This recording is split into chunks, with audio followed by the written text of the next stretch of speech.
Hello friends, welcome back to target TGT home science. मैं विनीता वर्मा स्वागत करती हूँ आपका अपने चैनल पर। चलिए हम कुछ चंद लाइनों के साथ अपनी क्लास स्टार्ट करेंगे। खुदी को कर बुलंद इतना कि खुदा भी आकर तुझसे पूछे। खुदी को कर बुलंद इतना कि खुदा भी आकर तुझसे पूछे कि बता तेरी रजा क्या है ना। चलिए इन्हीं मोटिवेशनल लाइन के साथ हम स्टार्ट करते हैं क्लास। हमारी आज क्लास एक्सटेंशन एजुकेशन की होगी, जिसकी हमारी फर्स्ट क्लास होगी। और इसके जो है टॉपिक कौन कौन से हैं, तो पहला हमारा होगा हिस्ट्री ऑफ एक्सटेंशन।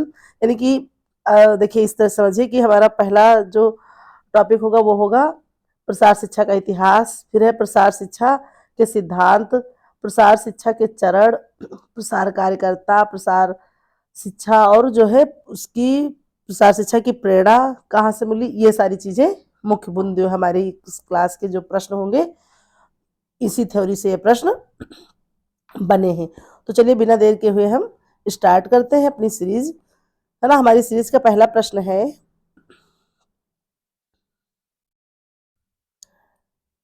प्रसार शिक्षा में किस सिद्धांत के अनुसार शिक्षा के माध्यम में समाज में सकारात्मक परिवर्तन लाए जाते हैं। फिर से पढ़ लीजिए एक बार प्रश्न। वैसे भी अगर जहां पर लगे कि प्रश्न बड़ा है और समझने में समस्या आ रही है, जहां पर समझ करके हमें आंसर देना है, वहां हम प्रश्न को दोहराएंगे, कई बार पढ़ेंगे, ताकि कुछ आंसर करने में हमको गलती ना हो, है ना। प्रसार शिक्षा में किस सिद्धांत के अनुसार शिक्षा के माध्यम से समाज में सकारात्मक परिवर्तन लाए जाते हैं। ऑप्शन ए है सीखने का सिद्धांत, बी है प्रोत्साहन सिद्धांत, सी है सामाजिक सिद्धांत, फिर हमारा डी जो है ऑप्शन है अधिगम सिद्धांत। तो हमारा करेक्ट आंसर क्या हो जाएगा? ऑप्शन सी, सामाजिक परिवर्तन का सिद्धांत, है ना। क्योंकि प्रसार शिक्षा में इसी जो सामाजिक परिवर्तन का सिद्धांत है, इसी के जो है माध्यम से हम समाज में सकारात्मक परिवर्तन लाते हैं, है ना। प्रसार शिक्षा देखिए ऐसी शिक्षा है, इससे क्या होता है कि हमको जो पुराने रीति रिवाज हो गए या किसी के दिल की जो कोई बात है, उन चीजों को बिना ठेस पहुंचाए हम लोगों की सोच में, लोगों की जो है मतलब कि उनकी जो भी थॉट है उसमें बदलाव लाना, कि किस प्रकार से हम ये सारी चीजें करें कि जो है हम अपना जीवन स्तर थोड़ा और उठा सके। ये सारी चीजें है ना। प्रसार शिक्षा क्या है, बहुत ज्यादा मतलब ये एक बहुआयामी शिक्षा है, सबके लिए शिक्षा है। तो इस तरह से क्या होगा, स्वैच्छिक सहभागिता, मतलब अनेक सी चीजें हैं। व्यवहार में हम परिवर्तन कैसे लाए, समाज में उनका व्यवहार में परिवर्तन किस प्रकार हो, सकारात्मक, और परिवर्तन भी हो तो कैसा हो, वो सकारात्मक होना चाहिए, और समाज को प्राथमिकता देने वाला हो, लोगों के साथ मिलकर कार्य करना, है ना, अपनी सहायता अपने आप करना, सबके लिए जो है शिक्षा, और देख कर विश्वास करना, ये सारी चीजें हैं। तो इस प्रकार से हम इस शिक्षा में लोगों की जो है सोच में सकारात्मक परिवर्तन लाते हैं। चलिए फिर देखते हैं अगला प्रश्न। हमारा अगला प्रश्न क्या है, प्रसार शिक्षा के इतिहास में किसने कृषि विस्तार का पहला व्यवस्थित कार्यक्रम आरंभ किया ना। कृषि शिक्षा के बारे में और उसके विस्तार के बारे में किसने पहले व्यवस्थित कार्यक्रम आरंभ किया? तो ऑप्शन है हावर्ड कार्टिस, बी है साइरस मैककॉर्मिक, सी है सैमुअल टी मॉरिस, डी है सेविल राइट्स। तो करेक्ट आंसर हमारा हो जाएगा ऑप्शन ए हावर्ड कार्टिस। फिर चलिए देखते हैं अगला प्रश्न। अगला प्रश्न हमारा क्या कह रहा है, प्रसार शिक्षा का प्राथमिक उद्देश्य क्या है? ऑप्शन ए है केवल व्यक्तियों को सशक्त बनाना, बी है विज्ञान को प्रयोगशाला से खेत तक पहुंचाना, सी है केवल आर्थिक विकास करना, डी है सामाजिक असमानता को बढ़ावा देना।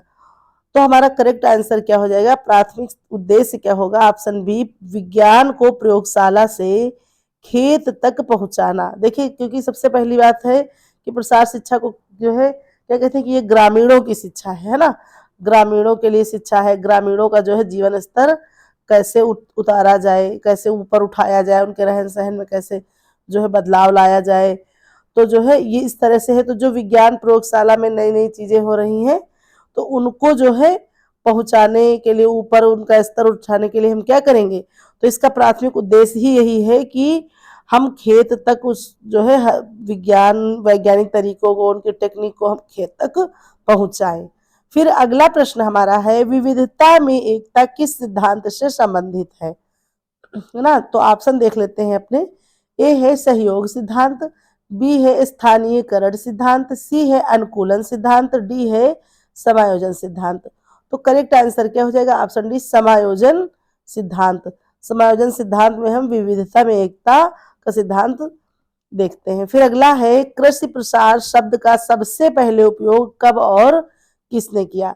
ऑप्शन देख लेते हैं। ए है 1850 में जेबी टर्नर द्वारा, बी है 1662 में जस्टिस मेरिल द्वारा, सी है 1873 में अल्फ्रेड मार्शल द्वारा, फिर हमारा डी है 1906 में एडमंड ब्रेन द्वारा। तो करेक्ट आंसर हमारा क्या हो जाएगा? ऑप्शन बी 1862 में जस्टिन मेरिल के द्वारा। फिर चलिए देखते हैं अगला प्रश्न। सॉरी। प्रसार शिक्षा में सिद्धांतों में कौन सा सिद्धांत यह कहता है कि शिक्षा का उद्देश्य केवल ज्ञान देना नहीं बल्कि व्यवहारिक परिवर्तन करना है? देखिए, सबसे पहली बात, आज की सीरीज की विशेषता ही कि आपको ये रटने वाले प्रश्न कम ही मिलेंगे। कुछ चीजें आप रट सकते हैं लेकिन फिर भी समझने वाले हैं, समझकर आंसर करने वाले हैं, है ना। इसकी विशेषताएं, सिद्धांत, इसकी आवश्यकता, इस जो है प्रसार शिक्षा का जैसे दर्शन, है ना, प्रसार शिक्षा से संबंधित और अन्य चीजें हैं जो विषय हैं, तो उनसे जो है ये प्रश्न है, तो आपको समझ कर आंसर करना होगा। तो ऑप्शन देख लेते हैं। अधिगम सिद्धांत, बी है अनुभव सिद्धांत, सी है सहभागिता सिद्धांत, डी है प्रभाव सिद्धांत। तो करेक्ट आंसर क्या हो जाएगा? सहभागिता का सिद्धांत। चलिए फिर अगला प्रश्न देखते हैं। प्रसार शिक्षा में मॉडिफिकेशन का तात्पर्य क्या है? ऑप्शन देख लेते हैं। नए विचारों को अस्वीकार करना, बी है पुरानी प्रथाओं को बदलना, सी है वर्तमान विधियों को विकसित करना, डी है किसी भी प्रकार के बदलाव को रोकना। तो देखिए, करेक्ट आंसर हमारा क्या हो जाएगा? मॉडिफिकेशन का तात्पर्य ऑप्शन बी पुरानी प्रथाओं को बदलना, है ना। बिना किसी कह सकते हैं किसी ऐसी चीज को चोट पहुंचाए बिना हमको पुरानी प्रथाओं को बदलना ही मॉडिफिकेशन कहलाता है। फिर अगला प्रश्न है। मोटिवेशन के संदर्भ में कौन सा कथन सत्य है? ए है आंतरिक प्रेरणा हमेशा बाहरी प्रेरणा से कमजोर होती है, बी है प्रेरणा केवल नकारात्मक उद्देश्यों से उत्पन्न होती है, सी है प्रेरणा व्यक्ति को लक्ष्य प्राप्ति के लिए प्रेरित करती है, डी है प्रेरणा का कोई प्रभाव नहीं पड़ता। तो करेक्ट आंसर हो जाएगा ऑप्शन सी प्रेरणा व्यक्ति को लक्ष्य प्राप्ति के लिए प्रेरित करती है। चलिए फिर देखते हैं अगला प्रश्न। अगला प्रश्न क्या कह रहा है? सीखने की प्रक्रिया में प्रसार शिक्षा का महत्व किसके द्वारा सबसे पहले समझाया गया? ऑप्शन है ए मैस्लो, बी फ्रायड, सी पावलोव, फिर हमारा डी जो है ऑप्शन है स्किनर। तो करेक्ट आंसर क्या है? Option A Maslow. मैस्लो ने जो है क्या बताया है कि सीखने की प्रक्रिया में प्रसार शिक्षा का महत्व है, ये मैस्लो ने बताया है। चलिए फिर देखते हैं अगला प्रश्न। अगला प्रश्न है प्रसार शिक्षा में डिफ्यूजन का तात्पर्य क्या है? ऑप्शन ए है तकनीक जानकारी को नियंत्रित करने के तरीके को फैलाना, फिर है बी जानकारी का असंरचित प्रसार, सी है जानकारी को केवल समूह तक सीमित रखना, डी है प्रौद्योगिकी को केवल व्यक्तियों तक सीमित रखना। तो करेक्ट आंसर हो जाएगा ऑप्शन ए तकनीकी जानकारी को नियंत्रित तरीके से फैलाना, मतलब फैलाएंगे जरूर लेकिन एक नियंत्रित तरीके से। यही जो है डिफ्यूजन का तात्पर्य है। फिर चलिए देखते हैं अगला प्रश्न। अगला प्रश्न हमारा क्या कह रहा है? प्रसार शिक्षा में उपयोग की जाने वाली कौन सी पद्धति सबसे अधिक प्रभावी मानी जाती है? ए है समूह चर्चा, बी है व्याख्यान पद्धति, सी है फील्ड डेमोन्स्ट्रेशन, डी है केस स्टडी। तो करेक्ट आंसर हमारा क्या हो जाएगा? ऑप्शन सी फील्ड डेमोन्स्ट्रेशन, है ना। प्रसार शिक्षा में उपयोग की जाने वाली ये फील्ड डेमोन्स्ट्रेशन जो है सबसे अधिक प्रभावी तकनीक मानी जाती है। फील्ड डेमोन्स्ट्रेशन का मतलब कि हम फील्ड पर जाएंगे या कह सकते हैं कि खेत पर जाएंगे और सब लोगों से मिल करके उनको बताकर समझाकर इस तरह से उनकी सोच में परिवर्तन लाएंगे, यही जो है फील्ड डेमोन्स्ट्रेशन कहलाता है। फिर अगला देख लेते हैं प्रश्न। अगला प्रश्न क्या है? प्रसार शिक्षा में इतिहास में मेरिल एक्ट का उद्देश्य क्या था? ए है ग्रामीण विकास, बी है उच्च शिक्षा के लिए भूमि अनुदान, सी है शहरीकरण को बढ़ावा देना, ऑप्शन डी है स्वास्थ्य सेवा सुधार। तो हमारा करेक्ट आंसर क्या हो जाएगा? एक मिनट। ऑप्शन बी उच्च शिक्षा के लिए भूमि अनुदान। फिर देखिए अगला प्रश्न है प्रसार शिक्षा का कौन सा सिद्धांत गांव के संसाधनों के पूर्ण उपयोग पर जोर देता है? ए है स्वयं सिद्धि सिद्धांत, बी है सामुदायिक विकास सिद्धांत, सी है आंतरिक प्रेरणा सिद्धांत, फिर डी है सहभागिता सिद्धांत। तो करेक्ट आंसर क्या हो जाएगा? ऑप्शन बी सामुदायिक विकास सिद्धांत, है ना। सामुदायिक विकास सिद्धांत जो है गांव के संसाधनों को पूर्ण उपयोग पर बल देता है या कह सकते हैं जोर देता है। फिर चलिए देखते हैं अगला प्रश्न। प्रसार शिक्षा में एक्सटेंशन एजेंट की भूमिका कौन निभाता है? एक्सटेंशन एजुकेशन का मतलब प्रसार जो कार्यकर्ता उसकी भूमिका कौन निभाता है? ऑप्शन देख लेते हैं। शिक्षा का क्या भूमिका है उसकी? शिक्षा का प्रसार, फिर है वैज्ञानिक जानकारी का प्रसार, सी है ग्रामीण समुदायों का मार्गदर्शन, डी है उपरोक्त सभी। तो करेक्ट आंसर क्या हो जाएगा? ऑप्शन डी उपरोक्त सभी। शिक्षा का प्रसार, वैज्ञानिक जानकारी का प्रसार, ग्रामीण समुदायों का मार्गदर्शन, ये सारी चीजें एक एक्सटेंशन एजेंट की भूमिका होती है, सारी चीजें वो करता है। फिर अगला प्रश्न है मोटिवेशन थ्योरी का संबंध किससे है? ऑप्शन ए है बाहरी प्रेरणा, बी है आंतरिक प्रेरणा, सी है उद्दीपन प्रतिक्रिया, डी है सभी विकल्प सही हैं। तो इसका भी आंसर हो जाएगा सभी विकल्प सही है, डी ऑप्शन, है ना। बाहरी प्रेरणा, आंतरिक प्रेरणा और उद्दीपन प्रतिक्रिया, ये सारी चीजें मोटिवेशनल थ्योरी से संबंधित है। फिर चलिए देखते हैं अगला प्रश्न। प्रसार शिक्षा के अंतर्गत संचार चक्र में कौन सा तत्व सबसे महत्वपूर्ण है ना। तो चलिए देख लेते हैं। ए है संदेश, बी है स्रोत, सी है माध्यम, डी है प्रेषक।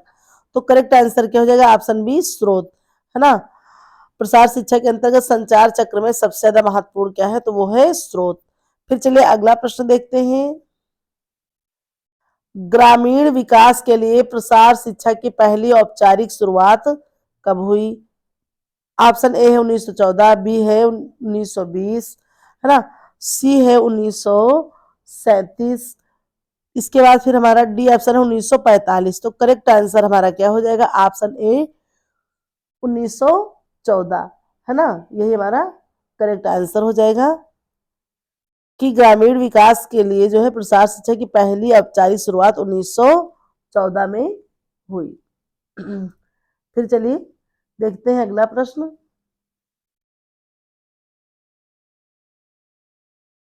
एक मिनट।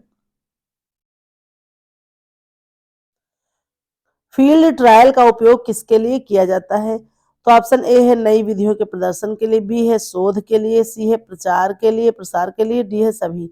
तो फील्ड ट्रायल का जो है उपयोग किसके लिए किया था? तो करेक्ट आंसर हो जाएगा ऑप्शन ए नई विधियों के प्रदर्शन के लिए। फिर चलिए अगला प्रश्न देखते हैं। मोटिवेशन में हाइजीन फैक्टर किस थ्योरी से संबंधित है? ए है मैस्लो का पिरामिड, बी है हर्जबर्ग का दो कारक सिद्धांत, सी है पावलोव का सशर्त प्रक्रिया सिद्धांत, डी है स्किनर का परिचालन सिद्धांत। तो करेक्ट आंसर हमारा क्या हो जाएगा? ऑप्शन बी हर्जबर्ग का दो कारक सिद्धांत, है ना। हाइजीन फैक्टर इसी से जो है इसकी थ्योरी संबंधित है। हर्जबर्ग का दो कारक सिद्धांत। फिर चलिए देखते हैं अगला प्रश्न।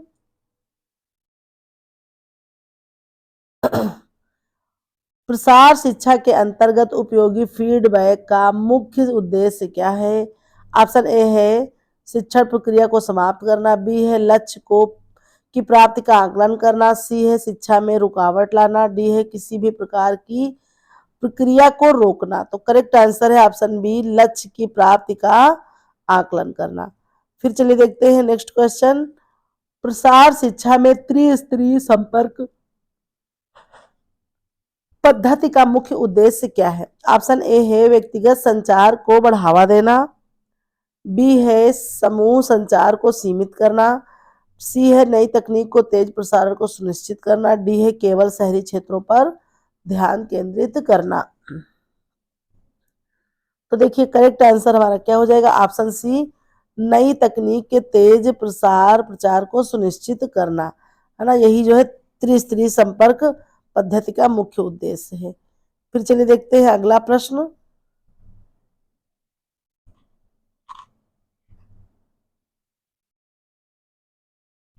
प्रश्न नंबर 22, प्रसार शिक्षा में आधारभूत शिक्षा के तहत कौन सी विशेषता सबसे महत्वपूर्ण है? केवल लिखित शिक्षा, व्यवहारिक शिक्षा और सैद्धांतिक शिक्षा का मिश्रण, सी केवल प्रौद्योगिकी शिक्षा, डी केवल मौखिक शिक्षा। तो करेक्ट आंसर क्या हो जाएगा? ऑप्शन बी, व्यवहारिक और सैद्धांतिक शिक्षण का मिश्रण। शिक्षक जो है व्यवहारिक और सैद्धांतिक शिक्षा का मिश्रण। फिर चलिए देख लेते हैं next question, transfer of technology किस प्रक्रिया जो है किस प्रकार की प्रक्रिया है? ए है एक तरफा प्रक्रिया, बी है द्विपक्षीय प्रक्रिया, सी है बहुपक्षीय प्रक्रिया, डी है अधिगम प्रक्रिया। तो करेक्ट आंसर हो जाएगा ऑप्शन बी, द्विपक्षीय प्रक्रिया। ट्रांसफर ऑफ टेक्नोलॉजी द्विपक्षीय प्रक्रिया है। फिर चलिए देखते हैं अगला प्रश्न, प्रसार शिक्षा में सामाजिक प्रभाव का अध्ययन क्यों किया जाता है? ऑप्शन ए है व्यक्तिगत व्यवहार को बदलने के लिए, बी है समूह के दृष्टिकोण को समझाने के लिए, सी है केवल ग्रामीण समुदाय के लिए, डी है शहरी जीवन शैली को बढ़ावा देने के लिए। ऑप्शन बी है समूह के दृष्टिकोण को समझने के लिए, है ना। सामाजिक प्रभाव का अध्ययन क्यों किया जाता है? समूह के जो है दृष्टिकोण को समझने के लिए। हम जब उनके बीच में जाएंगे तो जब उनके दृष्टिकोण उनके बीच रहेंगे, उनकी बातें समझेंगे, उनकी छोटी छोटी चीजें देखेंगे, आवश्यकताएं क्या है, जरूरतें क्या है, ये सारी चीजें देखेंगे, समाज के बीच में रहेंगे, तभी हम उनको समझने के बाद उनके दृष्टिकोण को समझने के लिए हम ये सारी चीजें करेंगे। इसके बाद अंततः हम उनकी सोच में सकारात्मक परिवर्तन भी लाएंगे। फिर चलिए देखते हैं अगला प्रश्न, कौन सा सिद्धांत, है ना, मोटिवेशन को जो है व्यक्तियों के द्वारा व्यवहार में बदलाव का प्राथमिक कारण मानता है? ए है पावलॉव का सशर्त प्रतिक्रिया सिद्धांत, बी है स्किनर का परिचालन सिद्धांत, सी है मैस्लो का आवश्यकता का पदानुक्रम सिद्धांत, डी है हर्जबर्ग का प्रेरणा सफाई कारक सिद्धांत। तो ऑप्शन सी, मैस्लो का आवश्यकता का पदानुक्रम सिद्धांत, ये मोटिवेशन को व्यक्तियों के व्यवहार में बदलाव का प्राथमिक कारण मानता है। फिर चलिए देखते हैं अगला प्रश्न,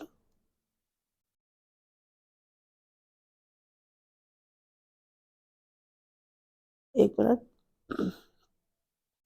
प्रसार शिक्षा में गांव को शिक्षण प्रयोगशाला कहने का विचार किसने प्रस्तुत किया?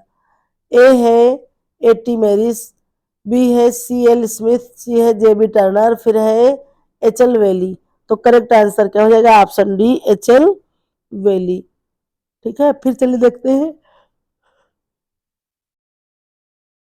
अगला प्रश्न, प्रसार शिक्षा में डेमोन्स्ट्रेशन का मुख्य उद्देश्य क्या है? ए है केवल तकनीकी जानकारी, एक मिनट, फिर जो है बी क्या है,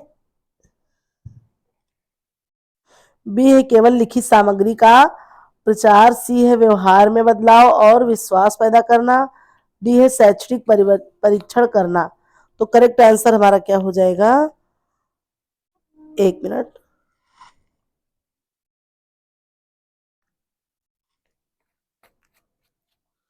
ऑप्शन सी, व्यवहार में बदलाव और विश्वास पैदा करना। फिर चलिए अगला प्रश्न देखते हैं, प्रसार शिक्षा में समस्या आधारित शिक्षण किस सिद्धांत पर आधारित है? तो ऑप्शन हमारे हैं अनुभव आधारित शिक्षा, फिर है विषय आधारित शिक्षा, सी है अनुसंधान आधारित शिक्षा, डी है व्याख्यान आधारित शिक्षा। तो करेक्ट आंसर हो जाएगा ऑप्शन ए, अनुभव आधारित शिक्षा, है ना। यही जो है समस्या आधारित शिक्षण, इसी पर जो है इसी सिद्धांत पर कार्य करता है। अगला प्रश्न है, कौन सी पद्धति मोटिवेशन को सबसे प्रभावी ढंग से प्रभावित करती है? तो ऑप्शन ए देख लेते हैं, पुरस्कृत और दंड, बी है तर्क और भावनात्मक अपील, सी है व्याख्यान और समूह चर्चा, डी है केवल तकनीक प्रस्तुतिकरण। तो करेक्ट आंसर हो जाएगा तर्क और भावनात्मक अपील। फिर चलिए देखते हैं अगला प्रश्न,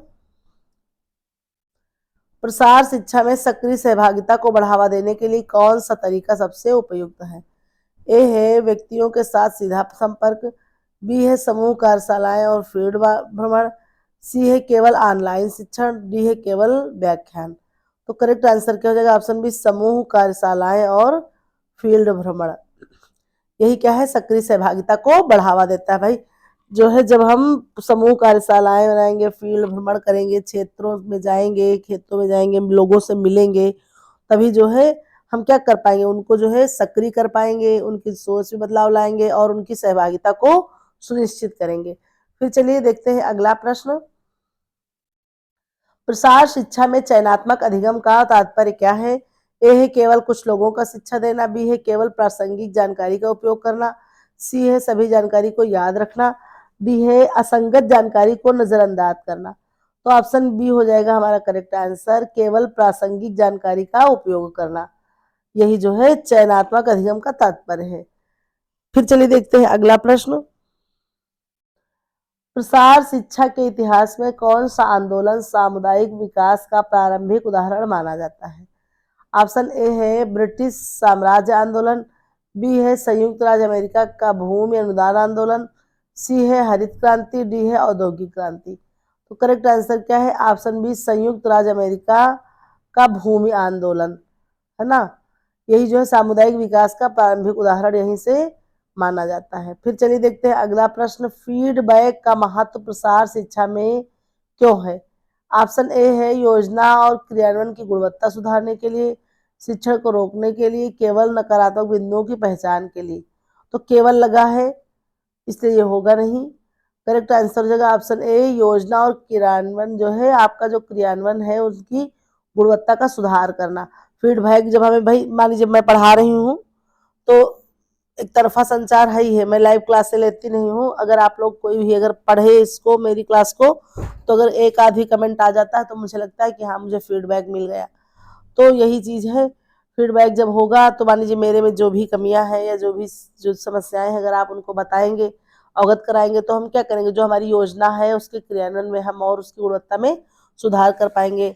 वो अलग बात है कि मान लीजिए कोई जो है कभी कमेंट वमेंट नहीं करता है, फिर भी चलिए ठीक है, जो जिस तरह से है हम अपना जो है जितना कर पा रहे हैं, क्योंकि आजकल मेरी तबीयत भी कुछ ठीक नहीं है, इसलिए हम आपको क्लास प्रोवाइड नहीं करा पा रहे हैं ज़्यादा।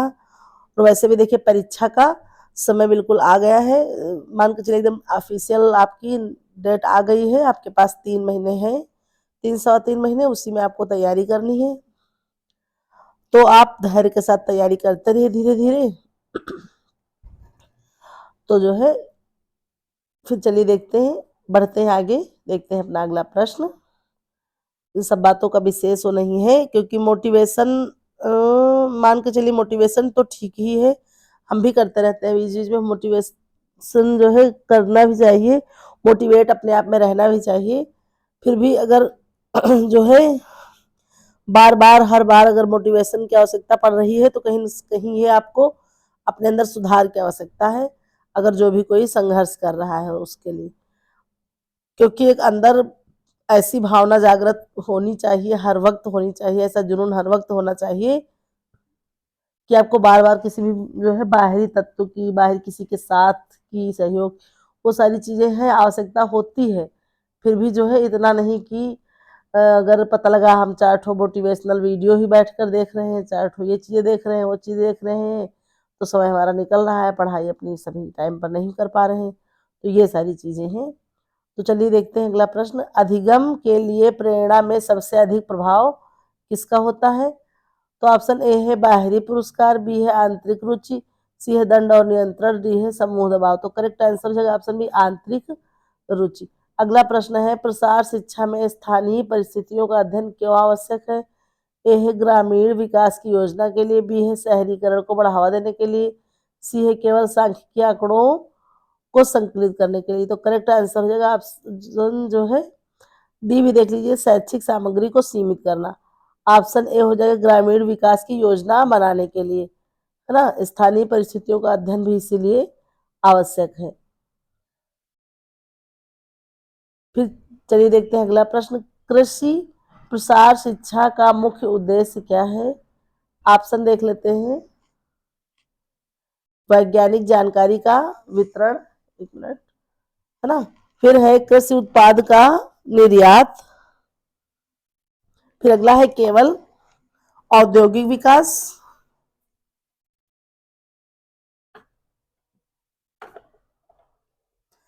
फिर है ग्रामीण शहरी असमानता को बढ़ावा बढ़ाना। तो जो है हमारा करेक्ट आंसर क्या हो जाएगा, ऑप्शन ए वैज्ञानिक जानकारी का वितरण करना, है ना।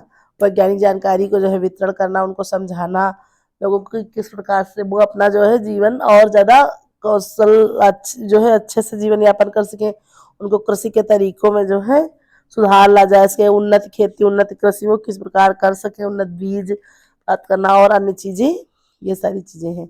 फिर अगला प्रश्न देख लेते हैं, प्रसार शिक्षा में सॉरी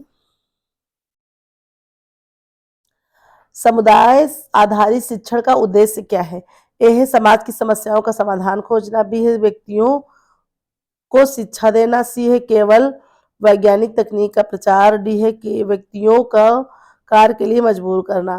तो ऑप्शन ए हो जाएगा समाज की समस्याओं का समाधान खोजना।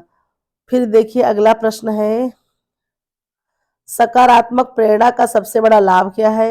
ए है दीर्घकालिक परिणाम, बी है तत्कालिक परिणाम, फिर है सी नकारात्मक व्यवहार में वृद्धि, डी है कार्य प्रणाली में जड़ता। तो करेक्ट आंसर हो जाएगा ऑप्शन ए दीर्घकालिक परिणाम। फिर चलिए देखते हैं अगला प्रश्न, प्रसार शिक्षा के तहत अध्ययन मंडल का उपयोग क्यों किया जाता है। समस्याओं पर सामूहिक चर्चा के लिए, व्यक्तिगत शिक्षा के लिए, केवल तकनीकी डेटा के लिए, व्यक्तिगत प्रदर्शन के लिए। तो करेक्ट आंसर हो जाएगा ऑप्शन है सामूहिक, समस्याओं पर जो है सामूहिक रूप से चर्चा करने के लिए। फिर अगला प्रश्न है, प्रसार शिक्षा के अंतर्गत गांव में विकास में कौन सा सिद्धांत सबसे प्रभावी है। ए है सहभागिता सिद्धांत, नेतृत्व सिद्धांत, प्रेरणा सिद्धांत, सामाजिक न्याय सिद्धांत। तो करेक्ट आंसर हो जाएगा ऑप्शन ए सहभागिता सिद्धांत। इसी से जो है गांव का विकास और जो है अनेक चीजें इससे संभव है। जब सहभागिता होगी गांव के लोगों की, तभी जो है ये सारी चीजें हम लोग कर पाएंगे। फिर अगला है, प्रसार शिक्षा में लिंकेज सिस्टम में कौन सा घटक शामिल है। ऑप्शन ए है सरकारी संस्थान और ग्रामीण समुदाय, बी है औद्योगिक संस्थान और शहरी क्षेत्र, सी है केवल शैक्षिक संस्थान, डी है केवल निजी कंपनियां। तो करेक्ट आंसर हमारा क्या हो जाएगा, सरकारी संस्थान और ग्रामीण समुदाय। इससे क्या होगा, लीकेज जो है सिस्टम में जो है ये सारी चीजें हैं। फिर चलिए देखते हैं नेक्स्ट क्वेश्चन, प्रसार शिक्षा में ऑपरेशन फ्लड कार्यक्रम का उद्देश्य क्या है। ए है दुग्ध उत्पादन बढ़ाना, बी है ग्रामीण शिक्षा, सी है तकनीक अनुसंधान का प्रोत्साहन, डी है कृषि उत्पादकता को कम करना। तो हो जाएगा करेक्ट आंसर ऑप्शन ए दुग्ध उत्पादन को बढ़ावा। इसी से जो है ऑपरेशन फ्लड कार्यक्रम इसी से संबंधित है।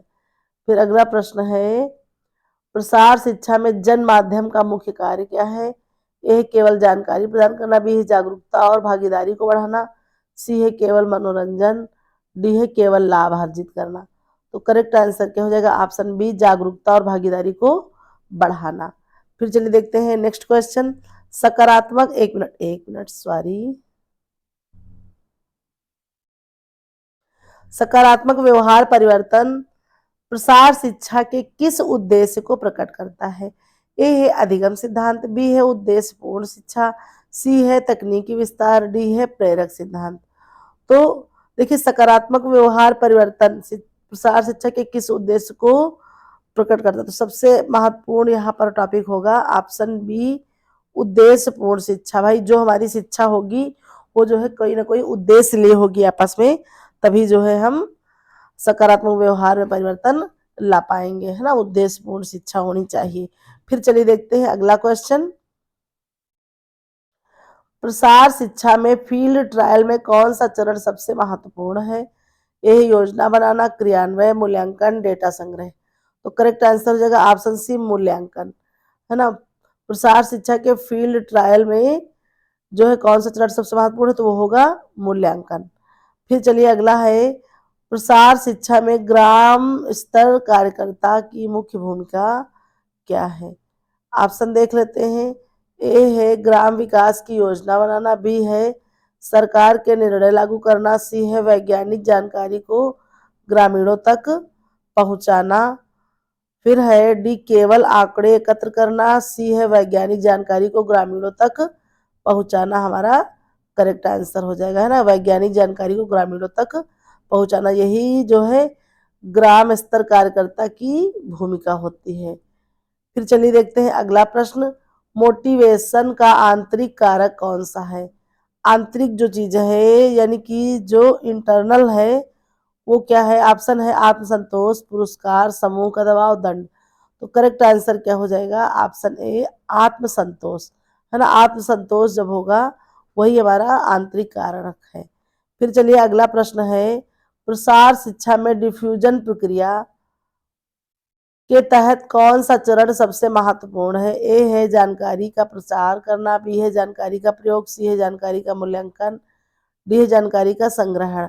तो ऑप्शन बी जानकारी का प्रयोग, ये जो है डिफ्यूजन प्रक्रिया के तहत जो है सबसे महत्वपूर्ण चरण है। फिर है कौन सा सिद्धांत ग्राम शिक्षा को सफल बनाता है? तो ऑप्शन हमारे हैं, एक मिनट, कहाँ भागे जा रहे हो भैया?